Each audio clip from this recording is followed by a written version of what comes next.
Everybody, and welcome to another video in this course about animation in Blender. And here you can see that we did rigging on our basic mesh, and now in this video we are going to talk a little bit about particle system in Blender and how we can create something cool and animation for our projects. So first thing that I'm going to do, I will get rid of everything here.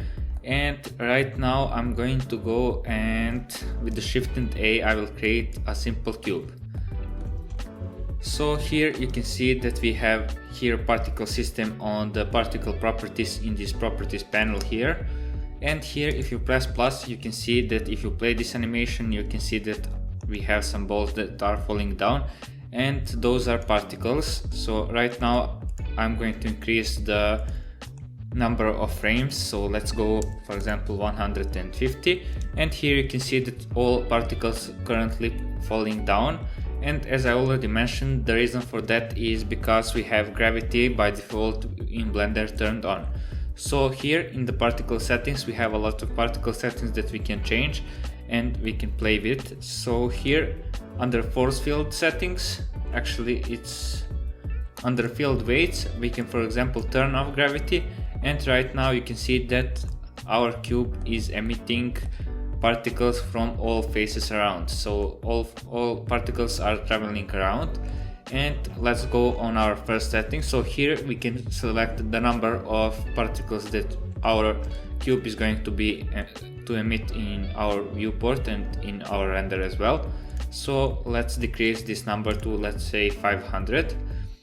And here you can see that we immediately have less balls than before. So here you can change the seed. So this is like a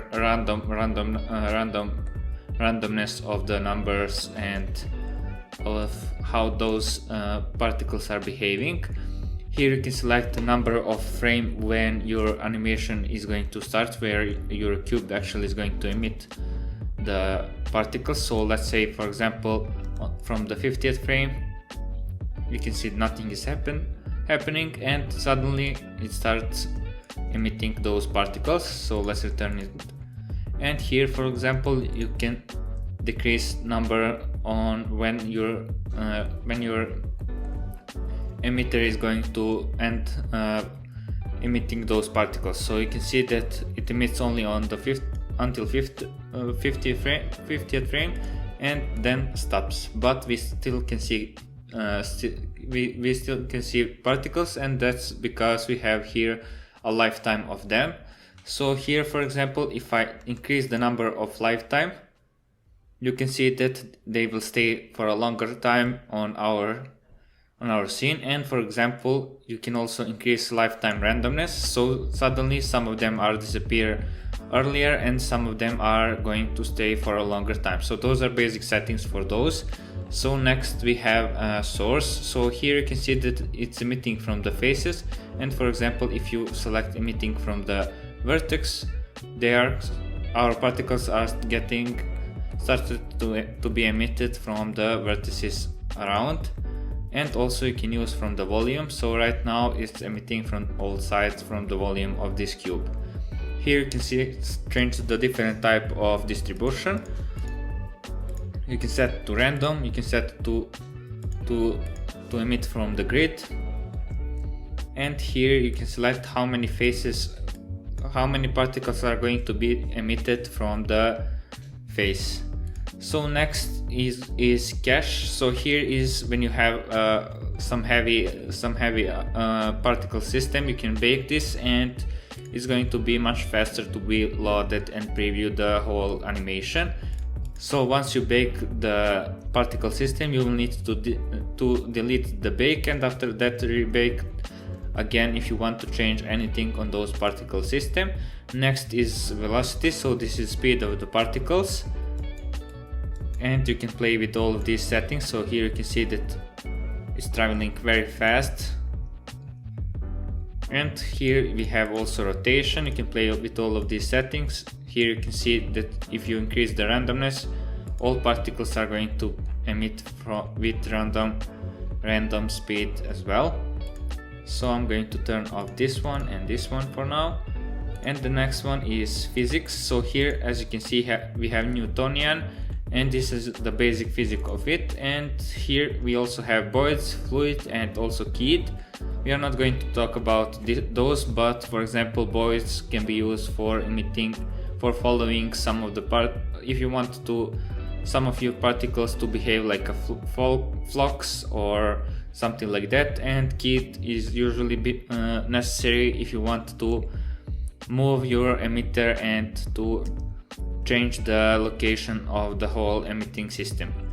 So the next we have here mass, and here you can play with the weight of each particles, actually of all particles. So the heavier they are going to be slower, and here you can play with the forces that are affecting those particles. Those are the same. Here you can choose that they are, if you want to those particles to die in collision with something.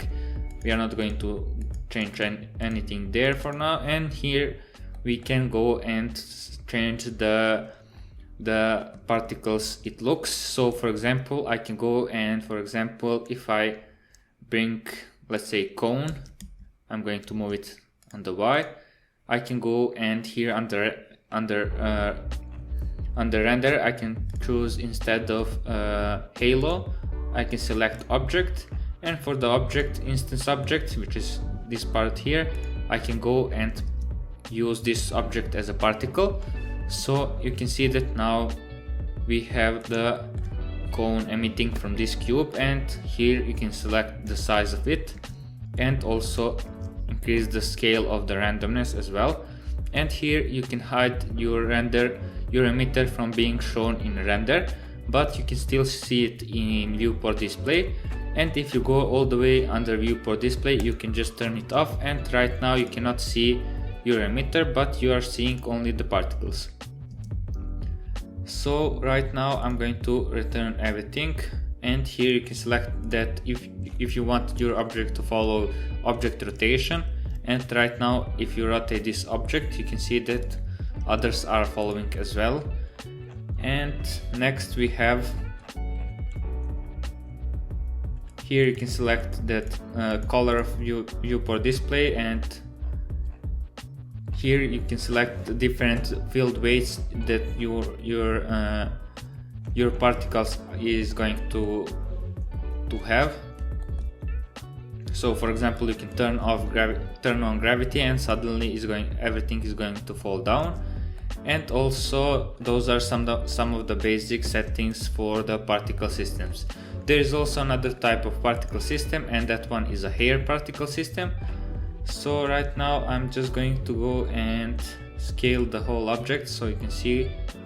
So basically those are good for using hair simulation, and for example we can with those make grass or landscape or something like that. So those are different types, and here you can also add another on top one, and so on. So now let's try and make something with the particle system. So first I'm going to delete everything on our scene. So right now, as you can see, we have only camera on our viewport. So with the Shift and A we can go and bring a new cylinder to our scene, and here we are going to decrease number of vertices to be 8. And this is the basic for our fire torch, so we are going to make torch and fire as well. So here I'm going to go and scale this down, and I will go in edit mode. I can go and select both of these vertices here. I will press I for inserting face, so like this. Now I can go and press E for extruding this down, and this one can go down as well. So one more time I will press I for inserting face, and I can go and extrude this down. Now I will be able to select every second face on top, and I can go and extrude it up, and here we have basic torch. Now I will change my pivot point to be individual origin, and here if I scale this down, I will be able to scale those, and we will have a little bit nicer look to it. So for example, we can go and with Ctrl and B bevel this part out, so like this. And for example, we can go and pull this down, and maybe for example we can pull this up, so we have something like this. It looks a little bit nicer, and we can go and scale this down. So now, as I already mentioned, we are going to make fire, and this is going to be our fire torch. So with the Shift and A, I will bring another plane to our scene. So this is going to be our background. Now I'm going to set real quick my camera. So with the Shift and K key, or the key above tab, I will be able to enter in fly camera view. And let's say, for example, I want to be here, and now I'm going to scale the whole thing out. Next, I will go in rendered view, and you can see that we don't have any light here. So here I will just bring simple sunlight. This is going to be very low poly, just because this is an exercise for particle system. Right now I'm also going to change the background color, so let's make it some dark red.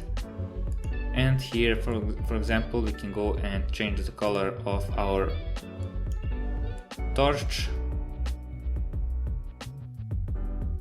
So for example, let's try and make it some brown color.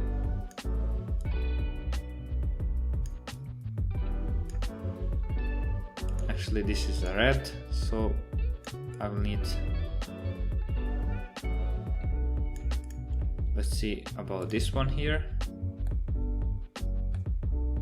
I'm going to turn on ambient occlusion and bloom as well, so let's see it. So this is going to be fine for now. Right now I'm going to switch back to our solid view, and now we need something that emits fire. So with the Shift and A, I'm going to create a new, let's say, UV sphere.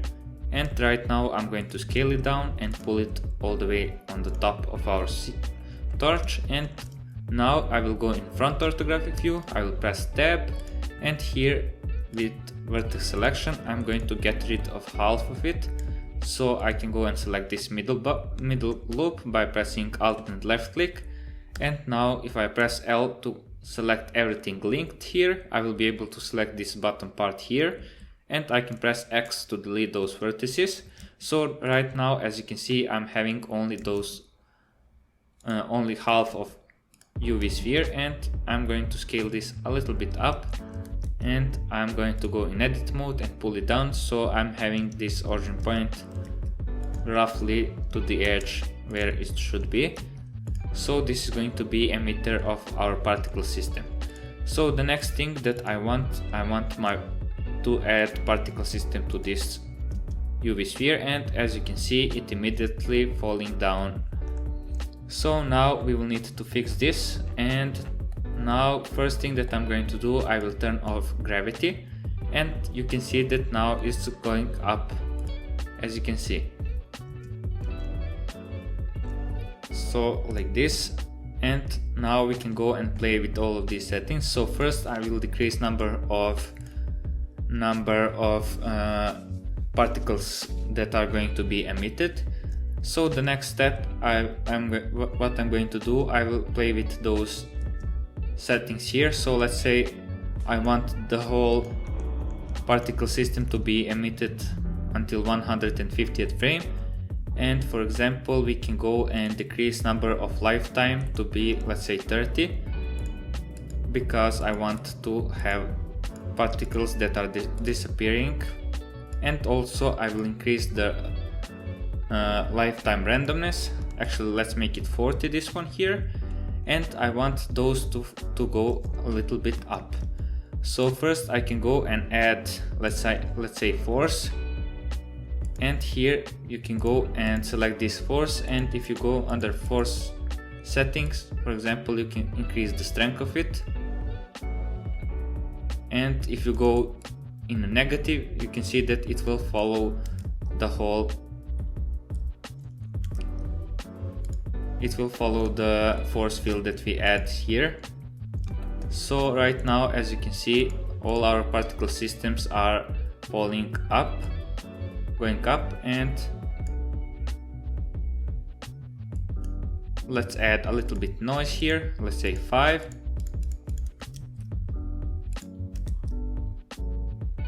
And right now you can go and play with those settings. So now I'm going to keep everything as it is. You can play with the seed as well and turn on absorption. So all those are going to be affected with those. Also you can find and play with all of these force fields as you wish. And for our particles system, I want to emit metaball. So here I'm going to go and stop this animation for a while. I will change the location of my 3D cursor. Let's move it here to the side by holding Shift and right click. And now with the Shift and A, I'm going to create a new ball to our scene. Actually, this is a metaball, and the good thing about metaball is, for example, you can go and merge those. They are merging together. So let me just... So the good thing about metaballs is when you duplicate it, you can see that they are merging together, as you can see. So every time you duplicate something, it's going to be merged, and those are really cool effects that you can use for your flame stylized frames. So I'm going to bring back my metaball, and here let's go and increase a little bit number of resolution. So for example, let's go make it 0.1, so 0.1 as well on the render viewport, so both the same, so we can see in render and both in those. And here now, if you go under particle system, you can go and search for halo. Instead of halo, as I already mentioned, you can use object, and for the object we are going to use instance object. Select this with the eyedropper tool, and now if you play this animation, you can see that something is very weird is happening, and that's because we need to fix those issues here. So first I'm going to hide my emitter. I don't want it to be visible here. And now also I'm going to go and increase the scale of it, and here also I will increase scale randomness. So now I'm going to scale all the way down this, and now immediately we will have a very interesting torch, and you can see that our particle system is disappearing. So let's go and select our particle system once again. Actually, we need to find it here, and everything should be fine. So maybe we can go and just a little bit decrease number of, and here we are going actually to increase the strength actually of our force field. So the next step, we can go and play with this lifetime. So maybe we should go and return it to 30. So if you now go and press 0, you can see that we created very interesting torch. Right now I want to have this to change this type of camera from perspective to, let's say, orthographic view, and here we will have a totally different look than before. So I'm going to keep this one here like this, and right now I will select my metaball, not that one but this one here, and I will go under shading. I will press plus for creating a new shader for it, and for this one I'm going to use gradient texture. And now if you plug in this to base color, you can see that nothing has happened, and the reason for that is we need color ramp. So with Shift and A I will search for color ramp, and now for example if you press plus, if you change the color on this white here, let me just see, Also, we are going to press Ctrl and T to bring mapping.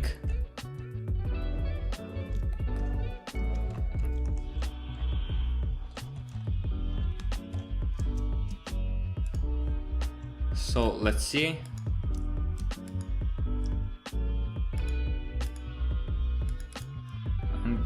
Let's use spherical. And now I'm going to connect this to the surface. We can disconnect this one here. And by the way, if you cannot use Ctrl T shortcuts, you will need to go under Edit, Preferences. And my advice, you should always have this add-on, Node Wrangler add-on turned on, because it's going to help you a lot.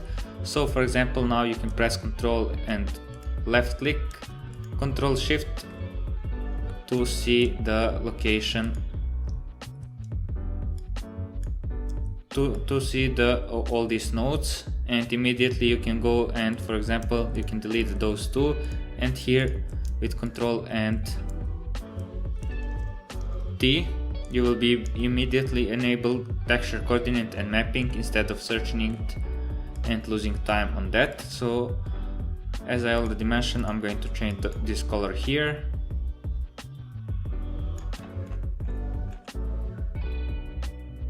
And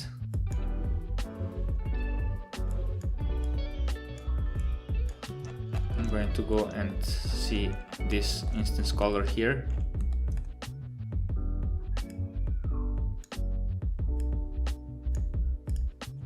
And let's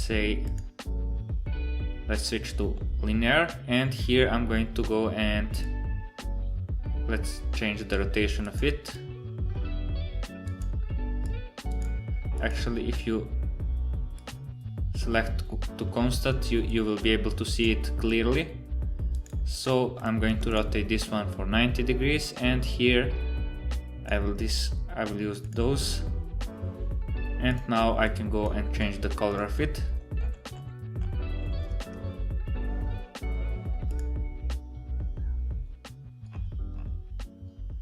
So here I'm going to change to, let's say, B-spline. And now I will go and use a little bit brighter material than before. And also, for example, we can go and increase emission here.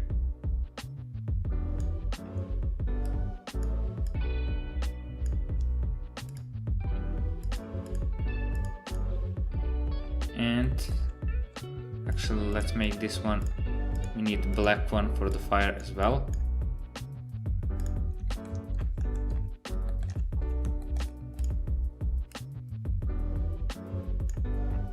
Actually, I'm going to keep it off emission. So actually, I think we need to change from generated to normal. And also for this one, we are going to replace this principal BSDF with emission shader. So I will search for emission, and now I can plug in this color here to color, and right now you can see that, for example, we can increase the emission power here, and also we can add one more variation color as well. So for example, we can go and make this one pure red, and you can see what effect we have here.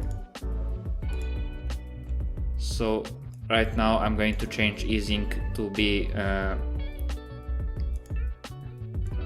I want to change gradient texture to be easing, and maybe we can go and add also one more pure white material on top.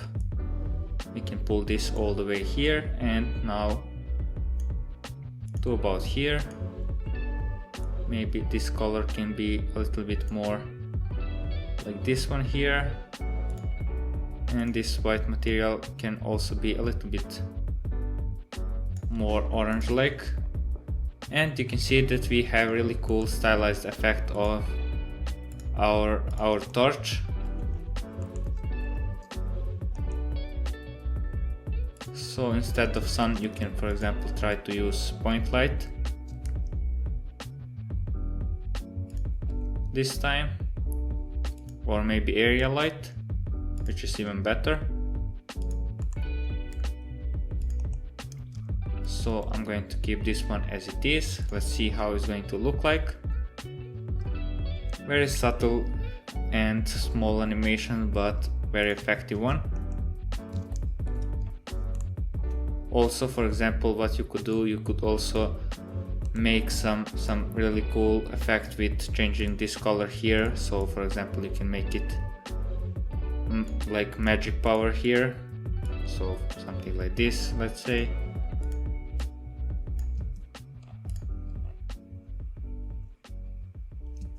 But I'm going to keep as it is, as it was before.